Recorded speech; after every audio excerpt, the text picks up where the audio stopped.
Les aborigènes vivent sur le continent australien depuis plus de 50 000 ans.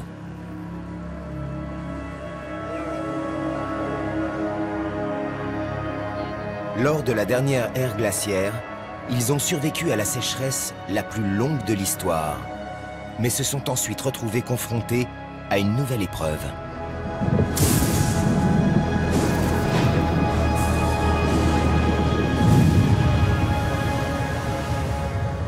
Il y a 18 000 ans, la planète s'est réchauffée et le niveau des mers est monté de plus de 120 mètres, engloutissant un quart du continent.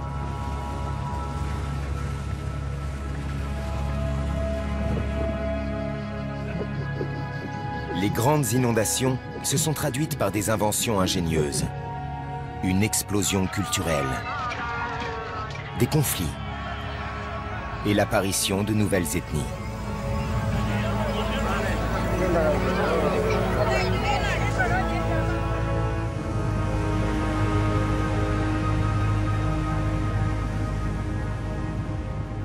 Les grandes inondations sont relatées par le peuple Pitjantjatjara Tiatiar dans le Wadi Ngingni, littéralement le rêve du pinson. Les ancêtres se sont noyés ici. Tous les hommes se sont noyés ici. Ici même.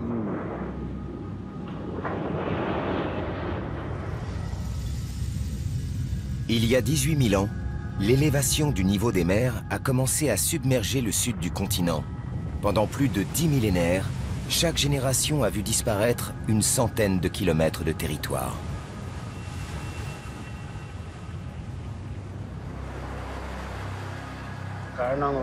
Certains ont voyagé jusqu'ici. Ils ont vu l'eau monter.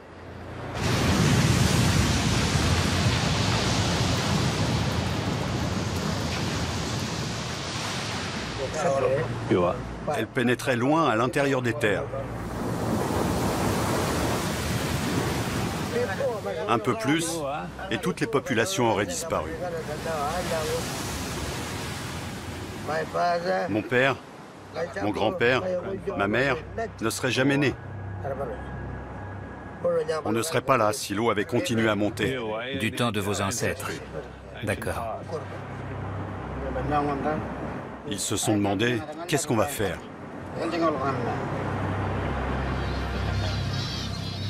Dans le temps du rêve, des milliers de Wadi Ngingni, les personnages légendaires qui avaient pour totem le pinson, ont quitté leur terre natale et rejoint le centre du continent pour fuir les inondations.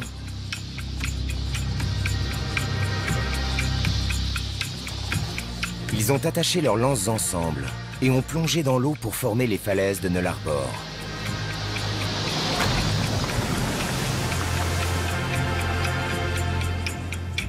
Tous ont péri noyés, mais les flots ont été arrêtés. Dans l'ancien temps, les esprits des ancêtres ont créé les falaises sur lesquelles nous sommes assis. En tant qu'archéologue, on sait que la mer était très loin, plus loin que l'horizon. Paris. Et petit à petit, elle a grignoté du terrain, encore et encore.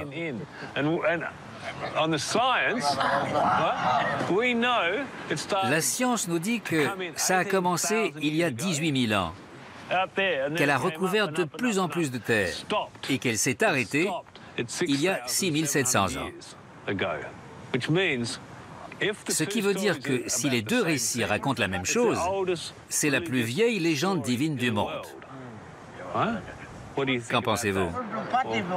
La légende et l'histoire, elles se rejoignent. Mon père, ma grand-mère et mon grand-père nous ont raconté l'histoire de l'inondation. Ils nous ont dit « respecte la loi ». Respecte la loi. Il y a eu transmission.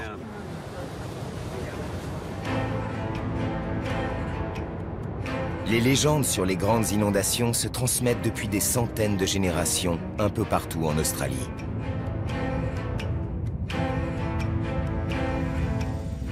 Au nord-est du continent, Garngoor, la femme mouette, a formé les îles Wellesley dans le golfe de Carpentarie en découpant le rivage avec son radeau.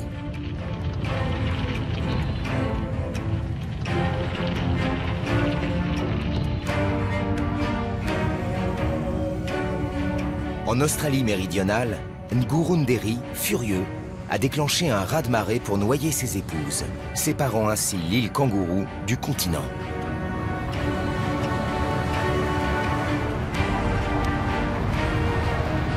Dans la région de Kimberley, l'élévation du niveau des mers a provoqué la mousson.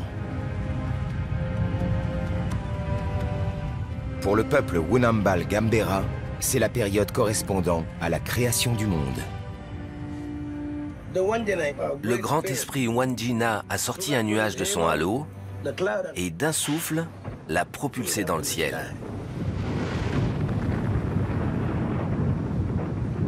Le nuage a grossi de plus en plus et la pluie s'est mise à tomber.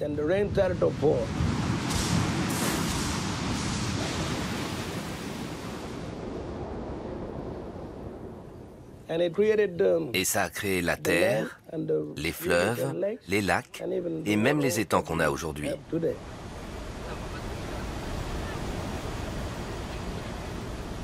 Il y a plus de 12 000 ans, le climat chaud et humide a favorisé une culture des sols florissante.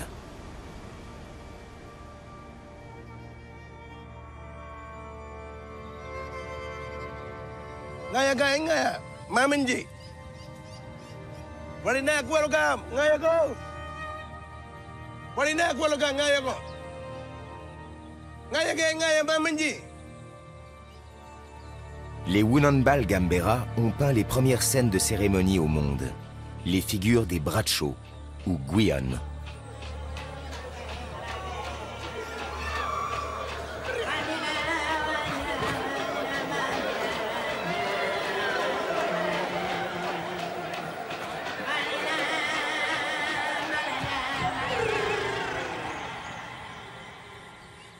Leurs descendants tentent de mieux comprendre cette œuvre d'art ancestrale, avec l'aide d'une équipe d'archéologues.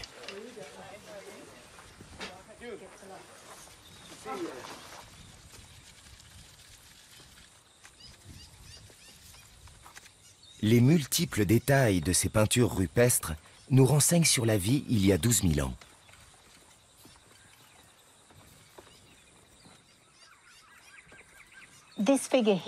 Ce personnage-là, je l'aime beaucoup. On voit que ses cheveux sont coiffés de petites couettes ou tresses. Et on voit même où ils sont attachés. Si on remonte jusqu'en haut, malheureusement il manque un bout de paroi, on distingue une énorme coiffe qui retombe.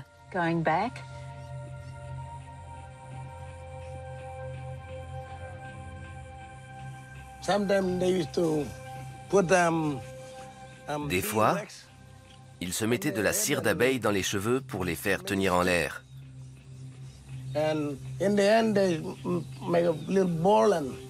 Au bout, ils les enroulaient en chignon et piquaient une plume d'émeu dedans pour faire plus joli.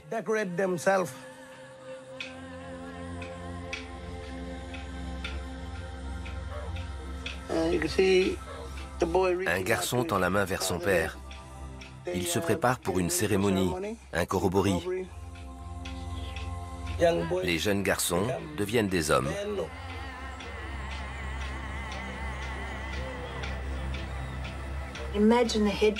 Imaginez le mouvement de leur coiffure quand ils dansaient et le mouvement tourbillonnant de leurs différents costumes. La région de Kimberley abrite des milliers de ces dessins qui célèbrent la vie.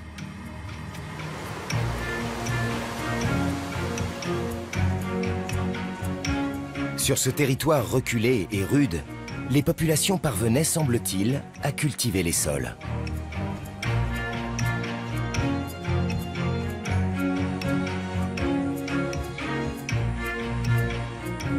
Les 61 silhouettes géantes sur cette paroi montrent que la nourriture était abondante. Chaque personnage a un peu de ventre, mais une taille marquée. À mon avis, ça veut dire qu'ils étaient bien nourris et ne manquaient de rien. Habituellement, les groupes de chasseurs-cueilleurs n'ont pas de graisse. Et je pense que les rondeurs étaient admirées. On voit quelques postures de combat, mais sinon la plupart des silhouettes sont en position passive. Peut-être qu'il y avait peu de rivalité à propos des ressources et des territoires, et donc peu de tension. On sent plutôt une harmonie entre les gens.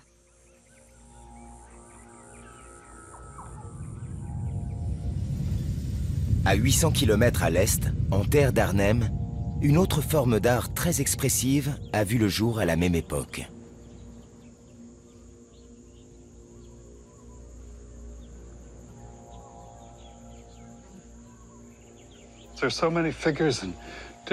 Il y a énormément de personnages et d'attitudes différentes.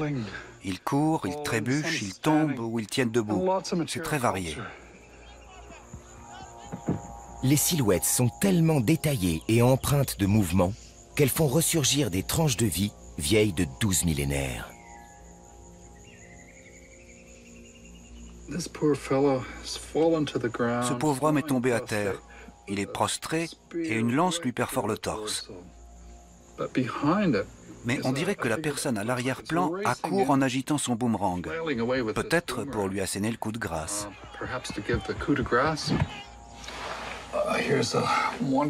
Celle-ci est magnifique. Ce qui est passionnant, ce sont ces deux rangées de petites traits qui partent de la bouche et qui évoquent la parole de la personne. Ça renforce le côté animé et vivant de cette section en particulier, mais aussi de la scène tout entière.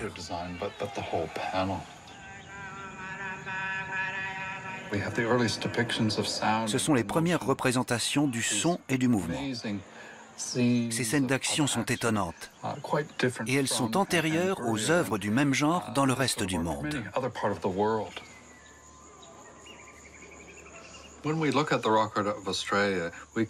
Quand on étudie l'art rupestre australien, on retrouve des styles spécifiques sur des étendues très vastes. Les figures de corps en mouvement des Guyane, c'est du grand art. Ce sont des développements culturels majeurs, ce qui laisse à penser qu'on n'avait pas affaire à une poignée d'aborigènes en proie aux éléments, mais plutôt à un groupe assez nombreux, doté d'une culture complexe, à la fois visuelle, cérémonielle et spirituelle, qui a perduré très longtemps dans ces régions.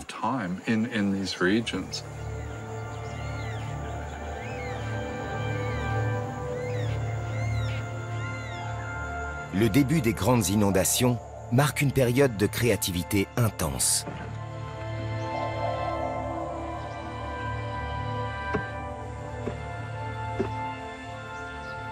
Les représentations en mouvement des Guyane figurent pour la première fois l'une des inventions les plus ingénieuses de la préhistoire, le boomerang.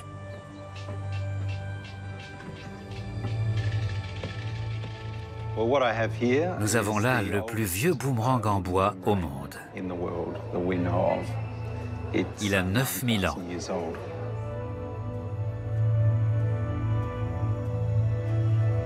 Des boomerangs de chasse ont été retrouvés dans d'autres régions du globe. Mais le boomerang qui revient est propre à l'Australie et suppose la compréhension de certaines lois physiques très complexes. Le boomerang qui revient est une invention extraordinaire. On ignore d'où vient l'idée, sans doute de tâtonnement. Ils ont dû commencer par comprendre qu'une forme plane et convexe favorisait l'aérodynamisme.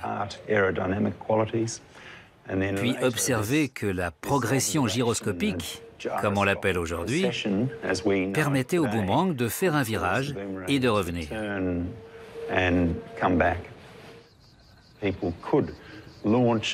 pouvait lancer un boomerang à 100, 200 ou même 300 mètres et le rattraper au vol.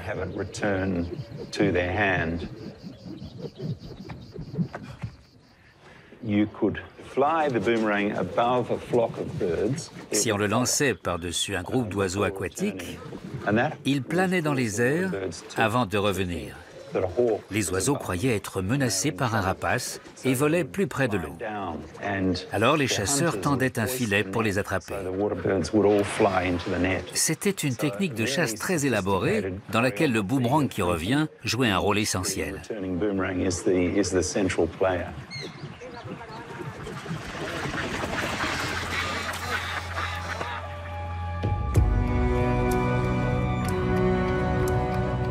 Il y a 8000 ans, le niveau des mers a submergé les vastes plaines côtières du Nord.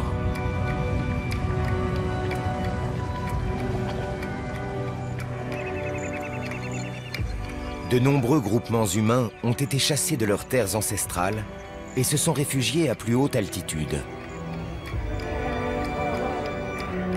Dans la région de Kimberley, ce ne sont pas les silhouettes gracieuses des Guianes qui sont représentées, mais des personnages rigides et armés. Ils se battent. Vous savez à quoi on le voit? À quoi? Ils n'ont pas de tenue de danse. Regardez, ils se battent. S'ils faisaient la fête, on verrait leur attirail de danse.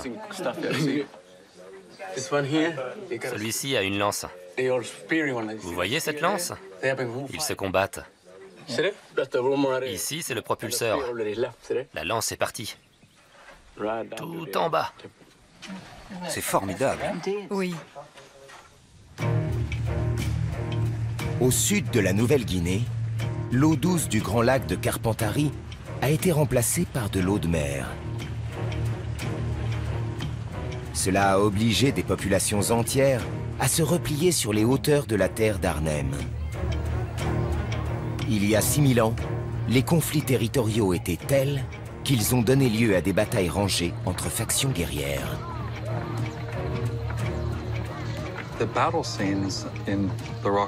Les scènes de bataille dans l'art pariétal australien se trouvent principalement dans l'ouest de la terre d'Arnhem. C'est là que figure la plus ancienne du monde. Il y a plusieurs sites représentant des personnages tout simples, avec des saguets, des boomerangs, une hache de pierre emmanchée. Ils sont en deux groupes qui s'affrontent. Sur l'une des peintures, une fissure dans la paroi sépare les deux camps. Certains guerriers passés de l'autre côté sont la cible d'un jet de lance. Sur l'ensemble du littoral, les grandes inondations ont favorisé la naissance de communautés de plus en plus spécifiques.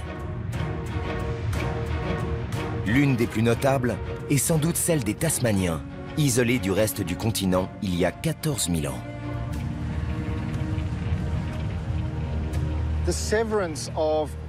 La séparation des îles du détroit de Bass et de la Tasmanie a été le point de départ d'une des plus longues périodes d'isolement d'un groupe humain sur la planète entière.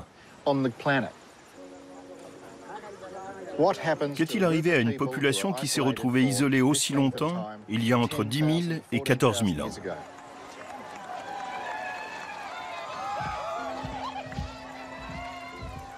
Les premiers récits sur les peuplements en Tasmanie, rédigés par des scientifiques français du XVIIIe siècle, décrivent une population florissante. Quand les Français sont arrivés dans la baie de la Recherche, les gens qui vivaient là étaient en bonne santé. Heureux. Tout allait bien pour eux. Les grands explorateurs, comme d'Entrecasteaux, Baudin et bien d'autres, ont observé que les aborigènes de Tasmanie étaient en excellente santé.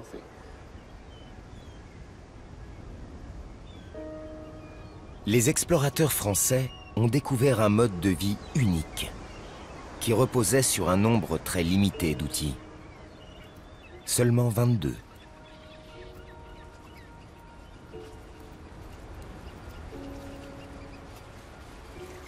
Sur le continent australien, à la même époque, on en comptait environ 120, dont le boomerang, le propulseur de lance, la hache et son manche, ou le bouclier de bois, pour n'en citer que quelques-uns. Les Tasmaniens n'avaient rien de tout cela. Leurs seules armes étaient un gourdin en bois et une sagaie, et ils disposaient de quelques outils en pierre, de paniers tissés et de sacs faits avec des algues.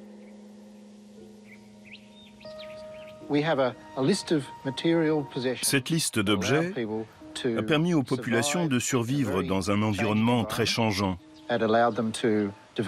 et de développer une société tout aussi riche que les autres chasseurs-cueilleurs. Ces gens n'étaient absolument pas menacés d'extinction. Ils savaient ce qu'ils faisaient.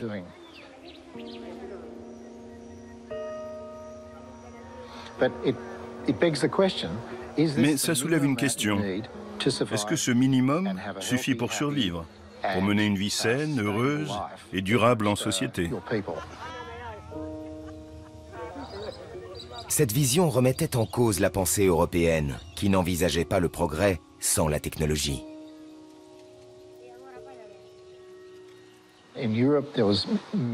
En Europe, on considérait les chars tirés par des chevaux, la roue ou la métallurgie comme autant d'inventions essentielles. Et on liait ça à la notion d'évolution. Ça a énormément influencé notre façon d'envisager le progrès. On associe l'évolution de l'homme aux avancées matérielles. Les Tasmaniens travaillaient moins que les Européens et avaient davantage de temps pour les activités d'ordre culturel.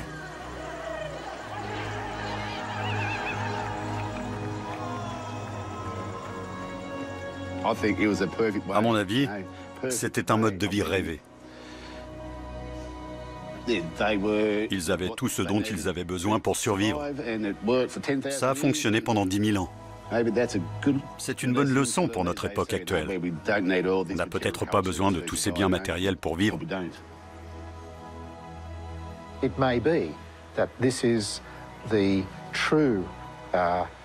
Il y a peut-être un enseignement à tirer des aborigènes de Tasmanie.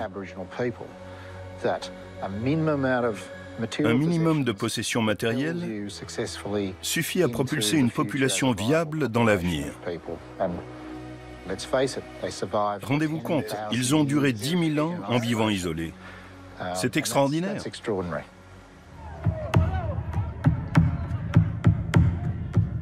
Au nord du Sahul, la Nouvelle-Guinée a été séparée du reste du continent il y a environ 8 000 ans.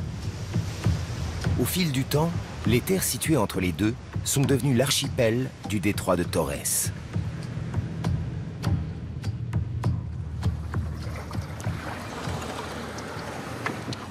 Là, on est à Poulou, sur la plage de Poulou.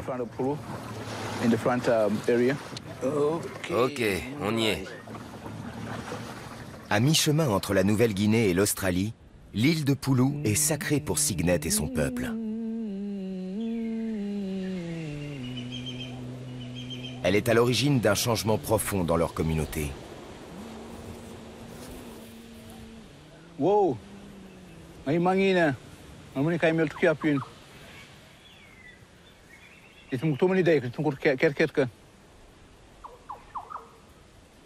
y a 2900 ans, des insulaires du sud-ouest du Pacifique ont franchi le détroit de Torres. Il s'agissait des Lapita, les ancêtres des Polynésiens, qui ont par la suite colonisé les îles les plus perdues du Pacifique.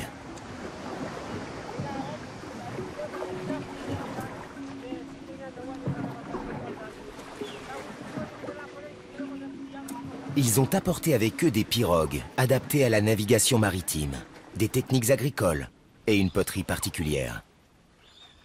C'est un fragment de poterie Lapita. On voit des marques, des incisions et de légères impressions. Oui. C'est vraiment typique de l'art Lapita. Oui.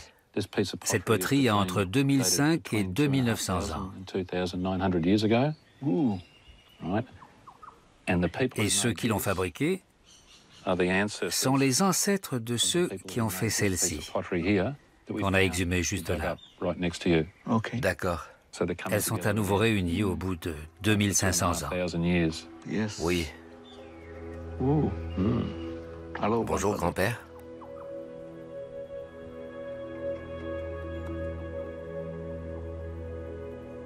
À partir de l'argile locale, les lointains ancêtres de Signet ont fabriqué les premières poteries australiennes, certainement pour transporter les récoltes.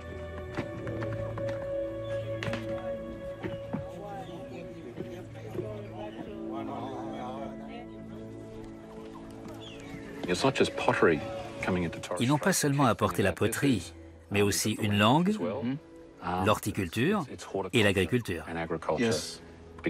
Parce que les Lapita, en parcourant la côte de Papouasie-Nouvelle-Guinée, ont cultivé les champs et fait pousser des bananes, du taro, des ignames. Ils ont apporté l'agriculture. Oui. C'est la seule explication à une telle densité de population sur ces îles. Ils avaient beaucoup de ressources marines, mais pour qu'il y ait des centaines et des centaines d'habitants, il fallait davantage. Il fallait l'agriculture, il fallait faire pousser les aliments. Oui. Et ce grand changement est représenté ici, dans cette grotte. C'est l'agriculture qui a permis la survie des grandes populations d'insulaires du détroit de Torres. Pour cela, les habitants de toutes ces petites îles devaient être reliés entre eux. Ils ont organisé un vaste réseau d'échanges grâce à leurs énormes pirogues à voile.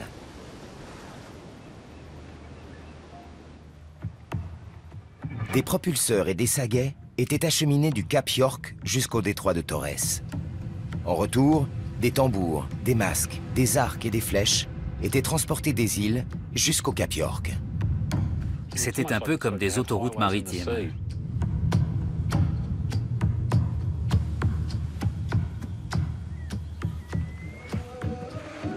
Tout s'échangeait, y compris les idées.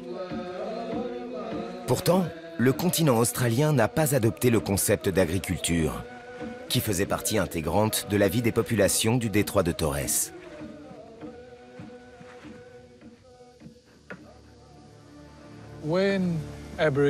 Quand les aborigènes d'Australie ont découvert l'agriculture et le jardinage, ils ne les ont pas apportés. Au Cap York, ils ont peut-être essayé quelques années il y a des siècles, mais ils ont renoncé.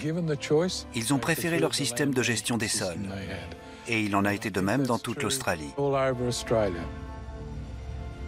Dans le sud-est, les Gunditj Mara ont choisi d'accroître les ressources que fournissait la terre en modifiant le paysage avec l'aide des forces de la nature.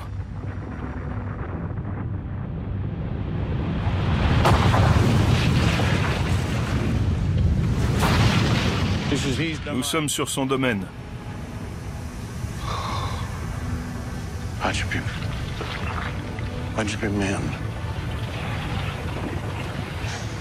Il a apporté le savoir, mais aussi la peur dans le cœur des peuples Gunditj Mara. C'est le créateur suprême pour nous.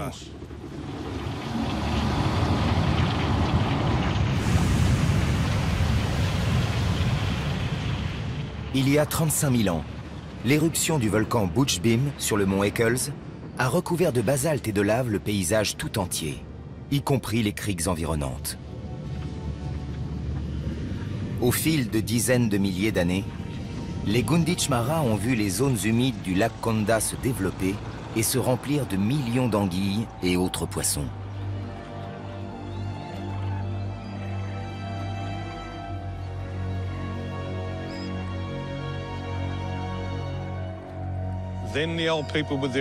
Les anciens, très imaginatifs, ont décidé de se servir des rochers pour attraper les poissons et nourrir la population à moindre effort.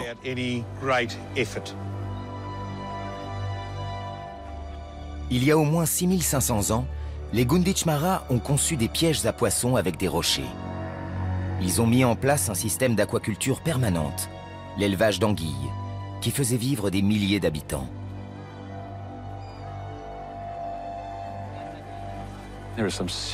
C'est un mécanisme très sophistiqué. Ils ont retiré des tonnes de rochers pour rendre le canal plus profond. Ils l'ont façonné? Oh oui. Normalement, il devait y avoir un mur de lave ici, pour empêcher l'eau de pénétrer dans les basses terres. Mais il a été démoli, là. C'est le tout début des pièges à poissons du lac Konda.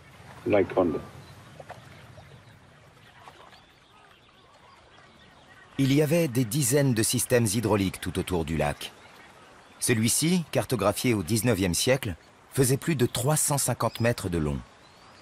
Il montre comment les pluies printanières charriaient des anguilles en s'engouffrant dans le canal.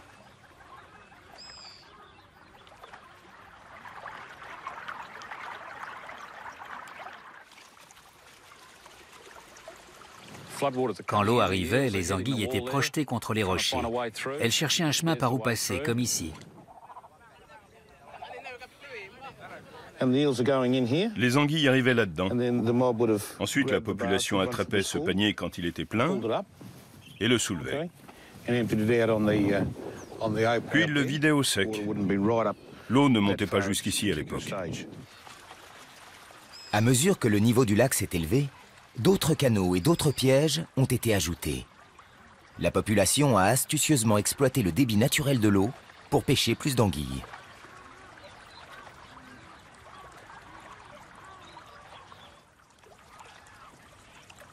Les Gunditjmara ont également confectionné des pièges à partir des dépressions naturelles du terrain, qui devenaient des mares permanentes une fois les inondations résorbées. C'était en quelque sorte des étangs d'élevage qui sont à l'origine de l'aquaculture. Ça contredit la vision européenne qui voit les aborigènes comme de simples chasseurs-cueilleurs, uniquement capables de puiser dans les ressources de la terre. Dans cette région, ils étaient plus que ça. C'étaient de véritables agriculteurs.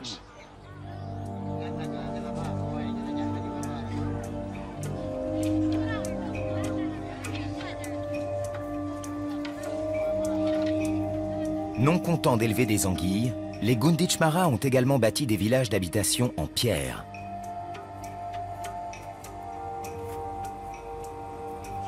La porte d'entrée est ici. Ça en fait une. Oui. Il y en a plusieurs. Une autre ici. On en voit les contours. Les murs ne sont pas très hauts, à peine 60 cm. Juste ce qu'il faut pour faire tenir l'armature qu'on ne peut pas planter directement dans le sol trop rocailleux. Il devait y avoir 5 branches arquées qui formaient une structure en pointe d'au moins 2 mètres. Et le tout était ensuite recouvert de branchages et de feuillages. Là, on n'a qu'une partie du village. Il devait y avoir des milliers et des milliers de Gunditjmara qui vivaient par ici. Et il y a des huttes en pierre dans le même genre que celle-ci, un peu partout.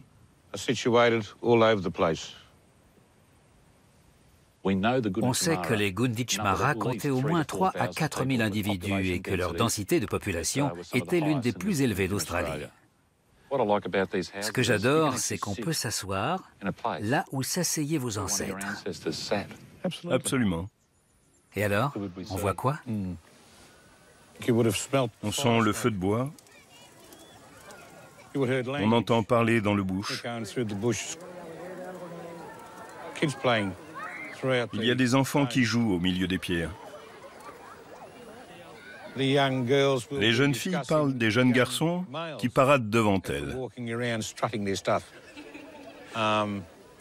Elles chuchotent leur nom. Elles disent qui est libre et qui ne l'est pas. Les hommes reviennent de la chasse. Ils chantent à l'approche du campement et les femmes leur répondent. Ils devaient avoir une grande connaissance des choses à l'époque.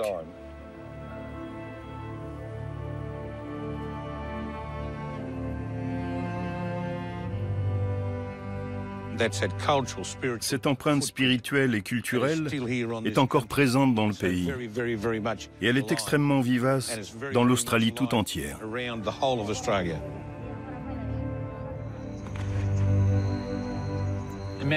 On sait que dans de nombreux endroits du globe, les gens ont fini par apprivoiser la faune et la flore.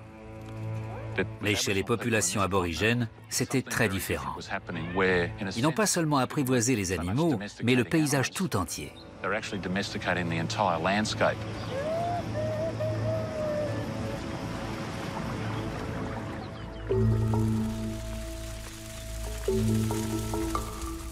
Pour cela, ils disposaient d'un outil primordial, le feu.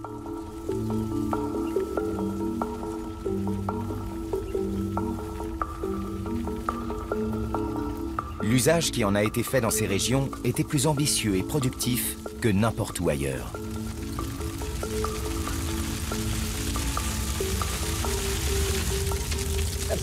On faisait comme ça.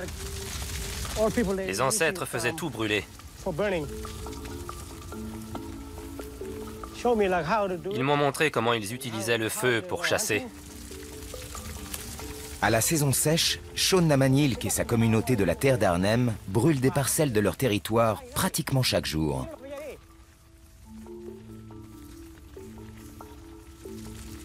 Bien. Très bien. Mais c'est dangereux si on est là-bas. Si le feu va vite, vous brûlez. Mais si vous restez là, aucun danger. Le feu est utilisé depuis des milliers d'années pour débroussailler et chasser.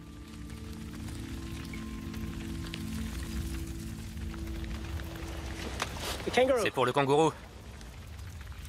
On attend qu'il arrive. Le feu se propage vite, alors on attend là. Il ne nous voit pas. Et quand il passe, boum, tué. Et pas qu'un seul. Il y a plein de kangourous partout. Le bâton sert à ça.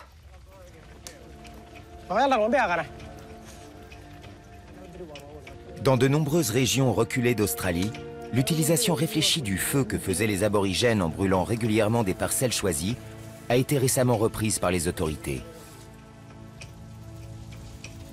Les anciens nous ont expliqué. Ils savent tout. Tout.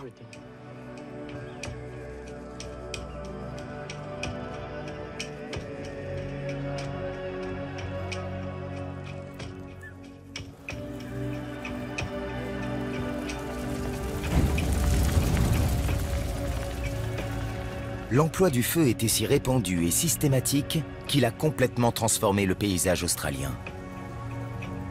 Comme l'atteste ce dessin, fait par un Européen, du mont Eccles à Victoria. En haut à gauche, il y a une paroi très particulière. On la retrouve ici, en forme de boomerang, juste en dessous de la colline. Les premières peintures européennes de l'Australie montrent que les forêts d'eucalyptus étaient entrecoupées de sentiers. Des sentiers débroussaillés par un brûlage régulier au cours des siècles. Il y a un chemin qui descend jusqu'à la mer. Un autre qui va par là et devient plus étroit, puis un autre ici. Il y a des sentiers de part et d'autre de l'herbe. C'est le schéma aborigène typique pour la chasse aux kangourous. Une petite partie du sentier était brûlée. Quelques semaines plus tard, la repousse attirait les kangourous.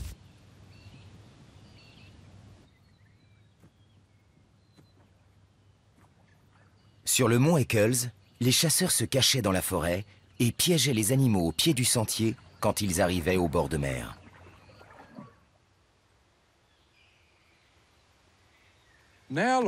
Maintenant, regardez, il n'y a plus de chemin. Il y a des arbres partout. C'est une forêt très dense.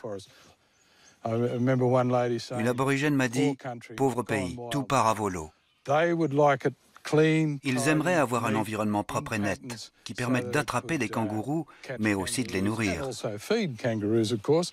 Ils savaient où se trouvaient les animaux, c'était plus prévisible.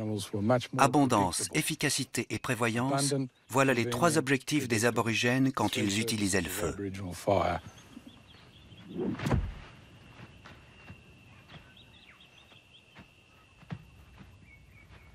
Le brûlage a été pratiqué dans tous les habitats australiens pendant des millénaires.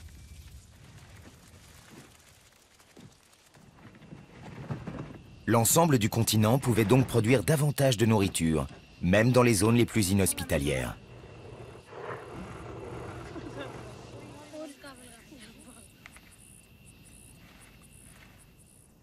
Je vais allumer. Vous êtes prêts? En qualité de ranger, Timmy Patterson continue d'allumer des feux dans le désert occidental. Je fais ça pour que la nourriture revienne, comme les djinjuwiri, les groseilles et les lézards.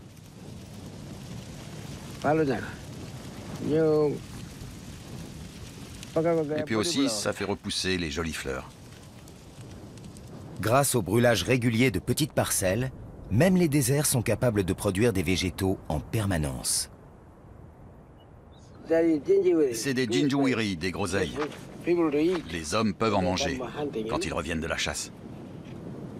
Une dinde, balala.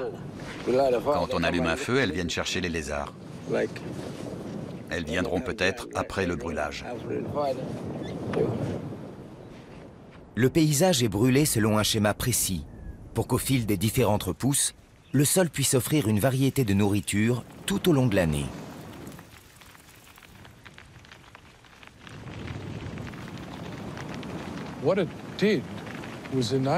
Ça permettait aux gens de ne pas dépendre du hasard, mais d'une certaine organisation.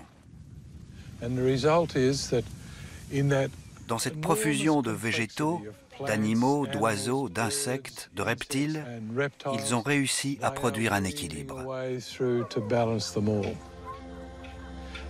Ils ont permis ça.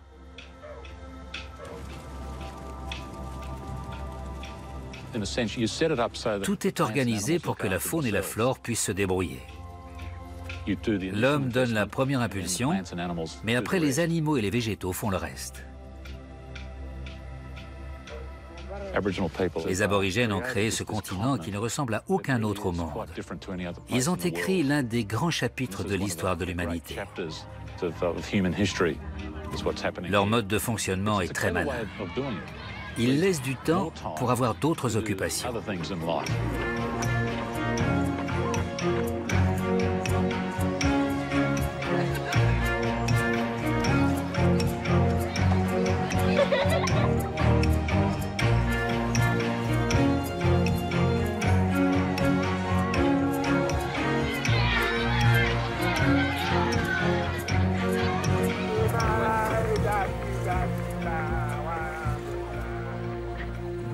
Au cours des siècles qui ont précédé les premiers contacts avec les Européens, ce continent était occupé de bout en bout par plus de 200 communautés de cultures différentes.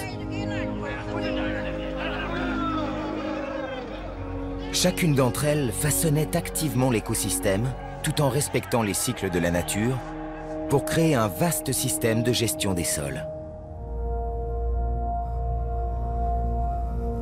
C'était le plus grand terrain agricole de la planète.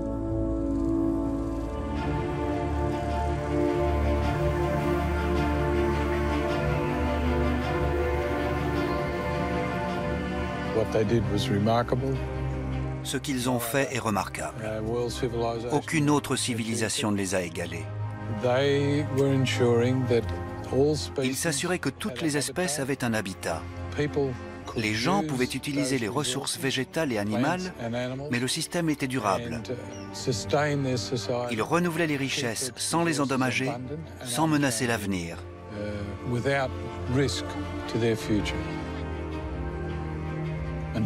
Jusqu'à l'arrivée complètement inattendue d'étrangers.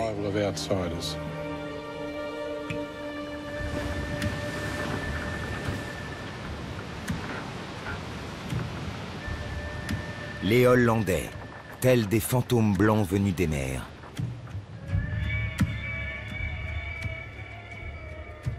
L'histoire du tout premier contact européen s'est transmise de génération en génération.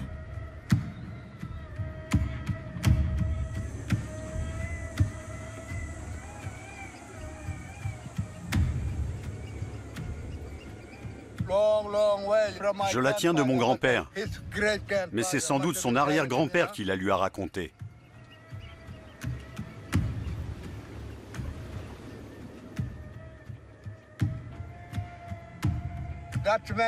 Les Hollandais avaient une barque. Ils pagaillaient.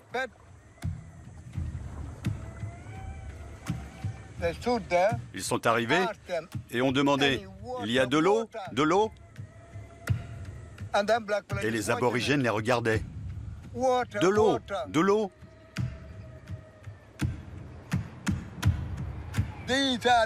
Ce sont des fantômes qui sont sortis des tombes.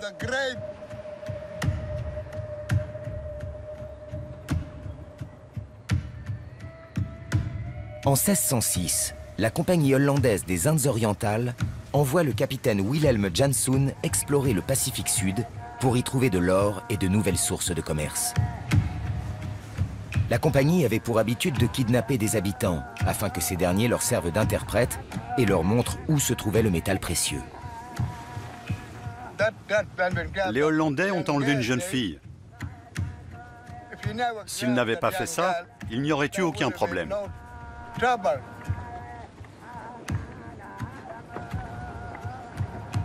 Tue-le.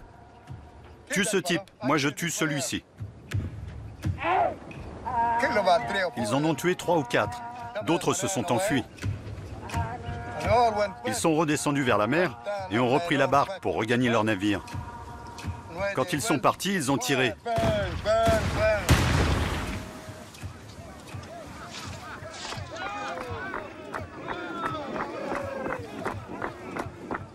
Et ils ne sont jamais revenus. Voilà comment s'est passée la première rencontre entre les aborigènes et les Européens. Les archives néerlandaises confirment qu'elle a fait des morts dans les 2 camps. Aucune marchandise de valeur, juste une côte rocailleuse et aride, sans ressources d'eau douce, habitée par des sauvages. Pas d'or, rien que du sable.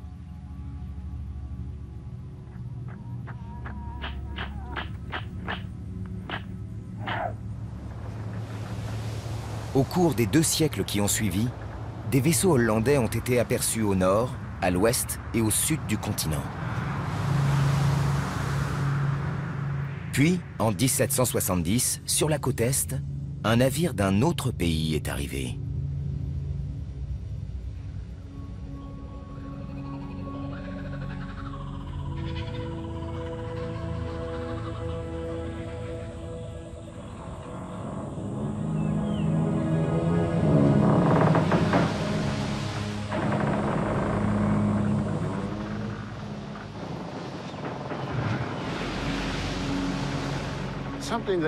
On n'avait jamais vu ça. Mais c'était réel. Les aborigènes observaient les moindres faits et gestes de ces gens. Ils se demandaient ce qu'ils voulaient. Qui ils étaient. C'étaient des Anglais. Le lieutenant James Cook et le naturaliste Joseph Banks à bord du voilier Endeavour.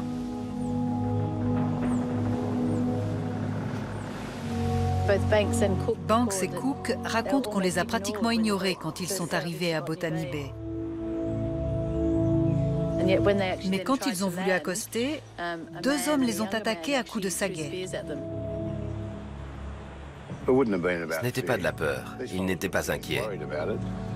C'était de la curiosité. Pourquoi sont-ils là? Qu'est-ce qu'ils font?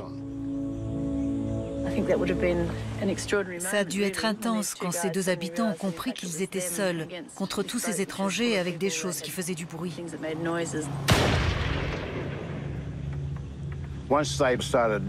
Quand les Anglais ont commencé à tirer, là, je pense qu'ils ont eu peur. Attends, c'est quoi ça? Les 2 guerriers d'Eora ont tenu bon et menacé les nouveaux arrivants de leurs lances. Une balle a blessé l'aîné des 2. Les étrangers blancs ont accosté. Les 2 guerriers ont continué de lancer leurs saguets. Au 3e coup de feu, ils ont détalé.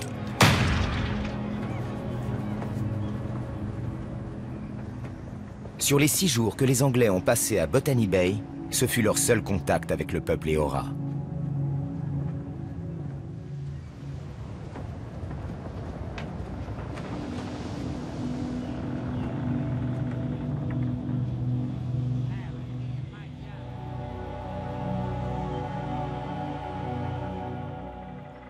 Dix-huit ans plus tard, 11 navires, avec plus de 1000 passagers à bord, ont accosté au cœur de la patrie de la tribu Garigal.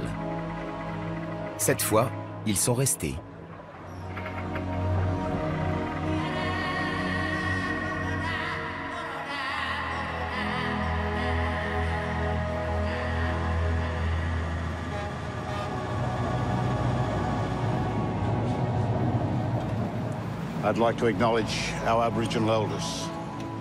Je voudrais saluer nos anciens, d'hier comme d'aujourd'hui, et rendre hommage à tous nos frères et sœurs aborigènes, quelle que soit la communauté dont ils viennent. bienvenue chez les Garigal, en terre aborigène. Et à tous les non-aborigènes, j'adresse mes vœux chaleureux et sincères de bienvenue. Ici, c'était, c'est et ce sera toujours une terre aborigène.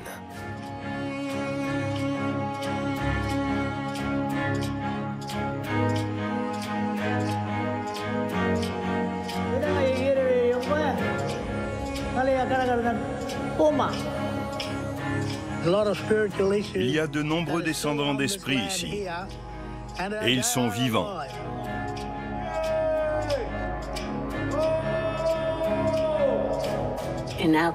Dans notre culture, on considère que les ancêtres sont toujours là. Quand je sens leur présence, ça me fait pleurer. Ils me disent « Bienvenue chez toi, Margaret ».